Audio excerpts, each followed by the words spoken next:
time with the new great member for Terra Nova, the Peninsulas. In 2023, the Liberals imposed yet another step in their anti-Canadian energy agenda. An oil and gas emissions cap they touted as the first and only kind in the world, designed to limit Canadian oil and gas production that will really cap and kill Canadian jobs, businesses, private sector clean tech, and revenue for all levels of government to provide programs and services Canadians value. Its true intent to limit production of Canadian oil and gas specifically is clear in the words of the current Prime Minister, who was a senior economic and energy advisor to the then Prime Minister Trudeau when he announced it. The current Prime Minister, of course, said, quote, as much as half of proven oil reserves need to stay in the ground. The Liberals, 20 months and 3 weeks ago, said the Canadian oil and gas cap was, quote, bold climate leadership, but common sense Conservatives saw it for what it was, an unprecedented, arbitrary production cap, the only one of its kind in the entire world, self-harm to Canada by our own federal government. That's right, let me be extra clear about it. No other country, and importantly, no major oil or gas producing country has imposed an absolute cap federally on its own production. Not the United States, Canada's biggest energy customer and competitor because of the last anti-development Liberal decade that killed at least 4 Canadian pipelines, dozens of LNG projects, turned the world away from Canada and drove hundreds of thousands of jobs and billions in major projects out of our country. Not Norway, not Saudi Arabia, not a single OPEC nation made up of hostile anti-freedom regimes with lower and often non-existent environmental and human rights standards. Now, even though the current Prime Minister is another Liberal, he suddenly claims to want to make Canada an energy superpower and put shovels in the ground on major projects at unimaginable speeds not seen before in generations. But how can Canada be an energy superpower when this Liberal government blocks Canadian energy production and exports with their own laws and policies that are all still on the books? How can Canada lead when the Liberals decided to impose a policy that interferes in provincial jurisdiction, that experts, proponents, and Indigenous entrepreneurs all say will kill major projects and thousands of jobs? The layer of the Canadian oil and gas cap on top of other anti-energy laws and policies block the very projects that would create Canadian jobs, reduce emissions, and get Canadian oil and gas out to allies and to global markets. The last lost Liberal decade of domestic policy attacks on Canadian energy has put Canada in a vulnerable, dependent position that was totally preventable. Canada, of course, still sells up to 90% of our oil and gas to the United States at steep discounts because the Liberals killed 2 potential export pipelines outright, one to the West Coast to access growing Asian markets in the most direct, affordable, and safest route, and one west to east pipeline that would have ensured Canadian self-sufficiency with Western oil for Eastern refineries and more competition for customers with exports to Europe. At the same time, both Democrat and Republican administrations turbocharged the American production and exports of their oil and LNG, turned themselves into a leading global supplier, actually the world's leading global supplier, while the Liberals, while watching all this happen, increased their stranglehold on Canadian oil and gas and workers every single step. Various experts estimate those discounts cost Canadians big, about $25 billion every year. Just imagine what infrastructure programs or services that could provide right now and could have contributed during the last decade to benefit Canadians everywhere if Liberals hadn't spent the last decade killing active private sector pipeline proposals to ensure no new ones would be proposed. The truth is the Liberals announced the Canadian oil and gas cap publicly with little consultation and economic analysis in advance. The Prime Minister was even in another country when he imposed it. The Liberal NDP Bloc Coalition at the time did a short study on it at committee, but Conservatives had to dissent in order to properly highlight the cautions about the wide-ranging and catastrophic impacts of the Canadian oil and gas cap. Witnesses during that committee work did warn them. Dale Swampy of the National Coalition of Chiefs said the government, quote, treats the oil and gas sector like they're the enemy and a problem to be fixed, and that, quote, a cap on emissions will be, in effect, a cap on production, which kills economic reconciliation opportunities for Indigenous communities and businesses who need it most. The Liberals were warned the cap will harm Indigenous, rural, and remote communities the worst, but they didn't care, even though Canadian oil and gas developers spend about $14 billion through procurement from 585 Indigenous affiliated vendors across 110 municipalities and 45 Indigenous communities. That's real money that makes a real difference for Indigenous people, all threatened by the revenue and job-killing Canadian oil and gas cap. Since then, the Independent Parliamentary Budget Officer reports the Liberals' oil and gas cap will kill 54,000 jobs by 2032. So that's almost double the population of the Alberta-Saskatchewan border city of Lloydminster. There are hundreds more cities like that across Canada. That size, that number of jobs to be lost in 6 years because of this cut. Because of this cap, a cut of $21 billion from Canada's GDP. The cap will shrink Alberta's GDP by 4.5% and the rest of Canada's economy by 1%. It'll cause $191 billion in lost activity in Alberta and $91 billion in the rest of Canada. So why should this matter to Canadians in every part of the country? Well, here's why. Because the oil and gas sector contributes 7.7% of Canada's GDP. It's still Canada's top export despite the damage they've done. Over $208 billion every year is what it contributes to Canada's GDP, with $166 billion from direct activity and $42.8 billion from the supply chain. It supports over 446,000 direct and indirect jobs, more than 10,800 Indigenous jobs. Nearly 900,000 Canadians depend on the sector through spin-off or induced job creation. These are also not easily replaceable minimum wage jobs, since the average compensation for an oil and gas worker is nearly twice the national average for goods producing sectors. Now, Alberta employs 54% of the supply chain workers, but BC, Ontario, and Quebec together account for over a third of those jobs.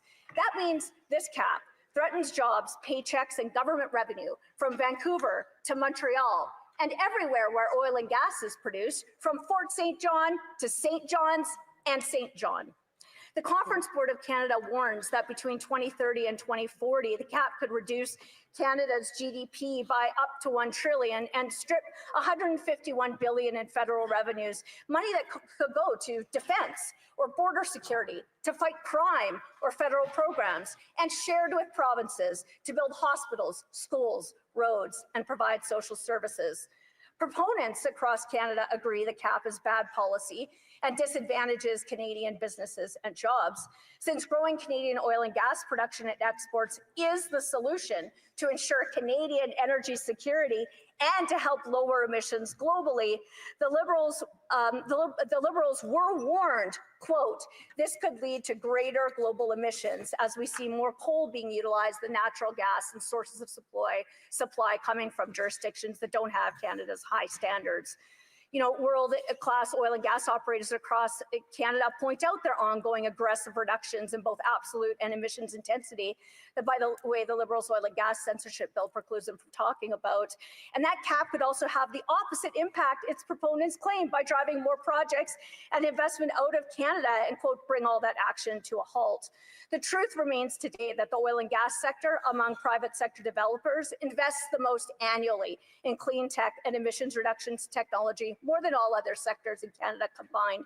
So warnings that the cap will do exactly what the Prime Minister said he wanted, keep oil and gas in the ground, kill businesses, jobs, and government revenue, but will also not even achieve environmental outcomes its proponents claim, well, that should be heeded. The Liberal oil and gas emissions cap is a production cap. The former Environment Minister also admitted that oil and gas production falls under provincial jurisdiction, so this cap also inflames already divided provincial governments and sparks legal challenges, more uncertainty that drives away investment. And while Canada caps production, of course, the world is passing Canada by because the Liberals have let them. The EU has signed a $750 billion deal for American energy, and other countries have been forced to sign deals with hostile authoritarian regimes for LNG after these liberals spent 10 years saying there's no business case. So the Conservative motion today is very clear. We are the only party fighting to repeal this job-killing, economy-killing, emissions reductions-killing cap, full stop. Canadians cannot afford another lost Liberal decade. So the motion is clear. Repeal the cap, unleash Canadian energy to make a strong, united Canada self-reliant. Questions and comments? Questions et commentaires.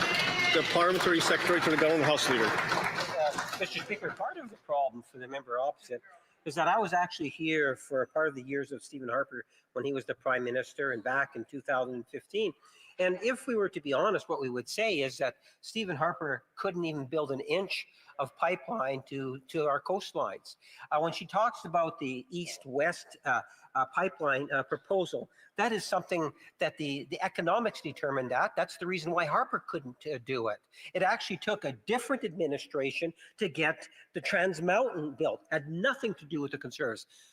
Where the Conservatives might get credit is on propaganda, misinformation, and so forth. The question I have for the member is, does she not believe it's a good thing when you got Ottawa and the provinces, in particular of Alberta and Saskatchewan and Manitoba, working closer together to ensure that we can build big projects? The Honourable Member for Lakeland. Well, it sure is an indictment of his own government and him sitting here, at least for the last decade since I've been elected, that he's just admitted that the federal government hasn't been working with provincial governments cooperatively over the last 10 years. And instead, today, a consequence of the Liberal government is more division in provinces and people pit against each other than ever before. What a shame. Of course, the truth is that under the former Conservative government, 4 pipelines were built, and all of the private sector proposals for both the LNG projects and the pipelines that these guys outright killed.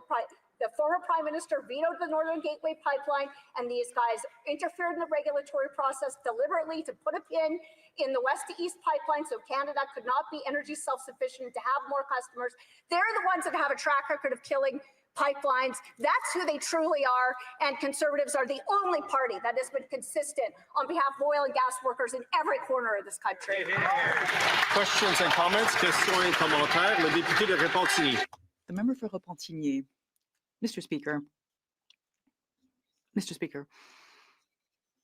we've seen some backtracking in the environment since the arrival of the new Prime Minister on the carbon tax, electric vehicles, greenhouse gas emissions reductions throughout the country, and now we're feeling this backtracking on the cap for the oil and gas cap in the country. Clearly, we're basically looking at climate skepticism here.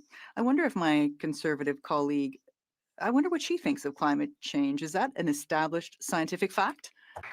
You know, I certainly couldn't begin to tell the member how Canadians are supposed to decipher the last decade of uncertainty and current uncertainty that these Liberals are causing. He raises a great point for voters in every single part of the country who voted for these Liberals based on their concerns and their support of anti-energy and anti-development policies that the government has imposed over the last 10 years. So the people in this place who have to answer for why they're baiting and switching and flipping and flopping and can stand here shamelessly and take positions that are diametrically opposed to those that they defended for a decade, including just 6 months ago, they're the people who have to answer to Canadians about what their views are and what they're going to achieve.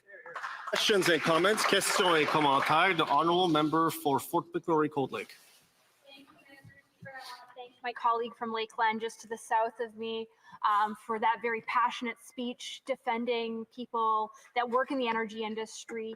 Because, as she very rightly pointed out, a cap on emissions is a cap on production, which will hurt creating jobs. And so I was just wondering if she could explain why there is so many concerns being raised of people in our ridings and throughout Canada about the constant attack from the Liberals. And while they might appear like they might possibly change their opinions in what they're saying with words, we've seen no actual action. So just wondering if she could give her feelings on that.